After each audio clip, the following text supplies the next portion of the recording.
Congratulations to Volga Video. Volga Video has reached 17 million subscribers. Those of you who have not subscribed, please subscribe to Volga Video. అయితే ఇప్పుడు మీరు ప్రతి movie చూస్తున్నప్పుడు ఇంత effort పెడతారు, లేకపోతే ఇంత మీరే ప్రొడ్యూస్ చేస్తారంటే మీరు కథ మీద ఉన్న నమ్మకం కానీ అది ఎంత బలంగా ఉంటుందో అర్థమవుతుంది సార్. ఆ టైంలో ఎప్పుడైనా ఏమన్నా కొంచెం మిక్స్డ్ రిజల్ట్స్ వచ్చినాయి ఏమన్నా ఉన్నాయా సార్? అంటే ఇప్పుడు కొన్ని సినిమాలు అంటే మనం పూర్తిగా మనం ప్రొడ్యూసర్స్ కాకుండా కూడా చేసాం. ఇప్పుడు యాక్చువల్గా నేను ఆదిపర్వంలో మన ప్రొడక్షన్ సంబంధం లేదు, నేను ఓన్లీ యాక్ట్ చేశాను అందులో. ఇంకోటి సినిమా చేసాం మణిశంకర్ అని, వేరే వాళ్ళు నాకు ఎక్కువ మన ప్రొడ్యూసర్స్ అందులో. అది కూడా అప్పుడు ఆల్మోస్ట్ ఫైనల్ స్టేజ్లో ఉంది. సంజన గారు సంజనను పార్టీ ఎగ్లీనే చేశారు, అది ఒకటి చేసాము.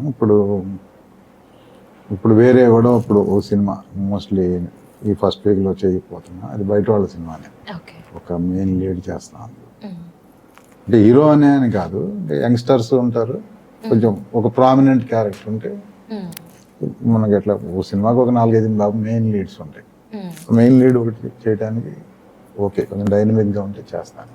ఓకే, అంటే ఇప్పుడు ఈ మధురపూడి గ్రామం అనే నేను ఈ పేరు విన్నప్పుడు కానీ, ఈ ట్రైలర్లు టీజర్లు చూసిన తర్వాత మూవీ చూసినప్పుడు కానీ నేను మిమ్మల్ని ఏం అడగాలనుకున్నానంటే, అసలు మీది స్టోరీలోకి అండ్ ఈ స్టోరీ చెప్పినప్పుడు ఎవరైనా వాళ్ళ స్వాగతం అంటే ఆత్మ కథలాగా ఏదైనా చెప్పుకోవడం ఉంటుంది, ఊరు చెప్పుకోవడం ఏంటి సార్ అది? అంటే అంత డిఫరెంట్ స్టోరీ ఎట్లా?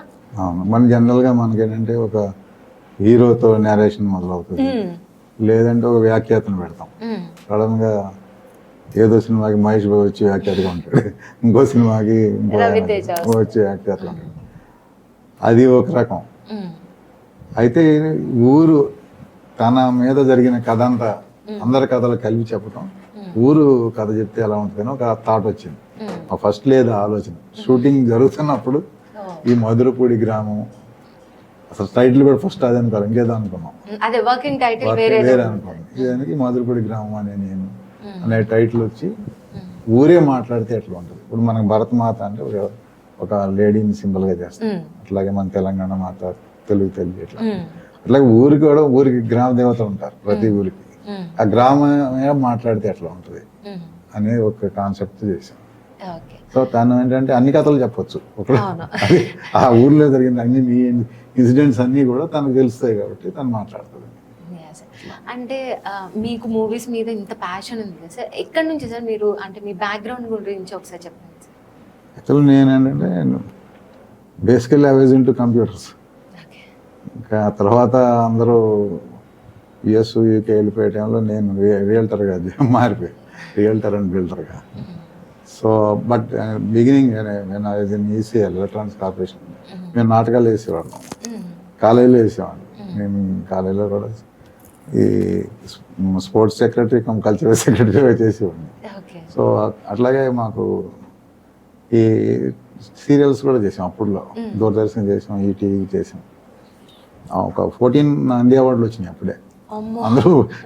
అప్పుడు నేను సుమా కూడా నాతో పాటు చేసింది ఫస్ట్, ఇప్పుడు యాంకర్ సుమా, కొత్త చిగుళ్ళు, ప్రేమ లేఖ స్క్రిప్ట్ నేనే రాసా అప్పుడు. ఆ రెండింటికి మాకు నంది అవార్డ్స్ వచ్చింది. అప్పుడేమంటే అమ్మాయి ఫైనల్ ఇయర్స్ అవుతుంది, మేము అప్పుడప్పుడే చేసాము. తర్వాత ఐ గ్యాప్, అంటే తర్వాత నేను సినిమాల్లో కూడా చేశాను. నేను శ్రీహరి ఫస్ట్ దాదర్ ఎక్స్ప్రెస్ సినిమాలో విలన్స్గా చేసాం, అది ఫస్ట్ మూవీ తనకి కూడా. సో వీఆర్ టుగెదర్, ఒకే రూమ్లో ఉండేవాళ్ళం, చాలా క్లోజ్గా ఉండేవాడు శ్రీహరి. తర్వాత కొన్ని సీరియల్స్ చేసిన తర్వాత సీరియల్స్ ప్రొడక్షన్ అప్పుడు ఇక నేను యాక్టింగ్ చేయకుండా మా వాళ్ళు, మా టీం ఒక యూనిట్ అంతా ఉండేది మాకు, అంత చేసేవాళ్ళు. నేనేమో కంప్లీట్గా రియల్ ఎస్టేట్ కన్స్ట్రక్షన్లో ఉన్నాను. We took A gap.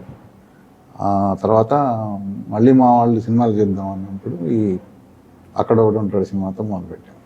Okay, అట్లా రియల్ ఎస్టేట్ నుంచి రియల్టర్ మీరు మూవీస్ లో హీరోగా వచ్చేసారు. ఇప్పుడు హీరోగా ప్రొడ్యూసర్ గా చేశారు. తర్వాత ఏంటి, డైరెక్షన్ చేయడం, పాట పాడడం, ఏమన్నా? పాట పాడడం అది, పాట రాయటం అయితే రాశాను ఆల్రెడీ, అక్కడ కూడా ఉంటాడు రాశాను పాటలు.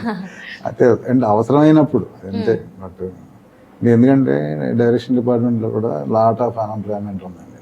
ఎందుకంటే ఓ 10 పెద్ద సినిమాలు చేసినోడు ఖాళీగా ఉంటాడు, మ్మ్. అసలు ఏం చేయనోడు ఖాళీగా ఉంటాడు. వందల్లో ఉన్నారు. మీకు మొత్తం 10 మంది డైరెక్టర్లు కంటే పెద్దవాళ్ళతో సినిమా వాళ్ళు చేసేవాళ్ళు లేరు. మ్మ్. ఆ 7-8 మందికే డిమాండ్. మ్మ్. కట్ చేస్తే మిగిలిన వాళ్ళకి వీళ్ళకి పాపం జరగడమే కష్టం ఉంటుంది.